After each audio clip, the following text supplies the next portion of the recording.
Pepper soup is that one dish I always have in my fridge. Once it drizzles, I want a pepper soup. No appetite, I can have pepper soup. Something spicy, I can have pepper soup. So I'm going to show you this method or this recipe I use for my pepper soup, and I love it every single time. So here I was just trying to show you all the dry pepper soup ingredients that I have. Sadly, I do not know their names. I always go to the market, ask for pepper soup spices, come home and just break them apart and use them. So first I put that in a blender, that's the dry local spices. I put in 2 bulbs of onion. I put in I think about 3 or 4 scent leaves for the flavor, and I put in shombo and pepper. So shombo helps with the color, then of course pepper because it has to be spicy. Put in some water, added this crayfish seasoning and no beef seasoning because I just wanted the blender to crush it well.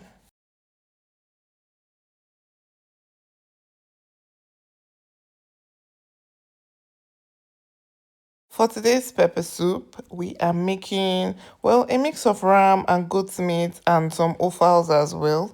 Personally, I don't mind having bones in the meat of the pepper soup because it kind of keeps you busy as well. So here, I'd already washed the meat. I had to just cut it up. Some of the bones I couldn't break. I just left them like that. Then I put a pot on fire.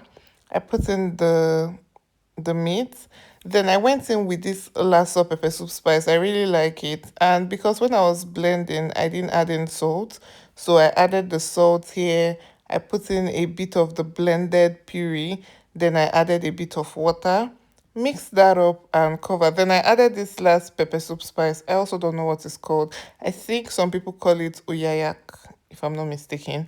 Then I just slice the scent leaves that I had. Sometimes I like to add otazi leaves as well, but for this I used only scent leaf. At this point, the meat was about 90% cooked. So I had this offals boiled earlier, so I just added that in. Let it cook for about 10 more minutes. I added a bit more of the puree. Now, this helps make it just a little bit thick. It won't be so watery. And you also have to manage the level of water so that it's not just a pot of like water, so that it also has like some taste. Then I added in the scent leaf and just allowed it to boil for 2 more minutes, and I put that down.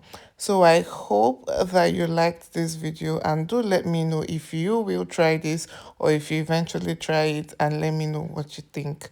Thank you all for watching. I would see you in my next video. Bye bye.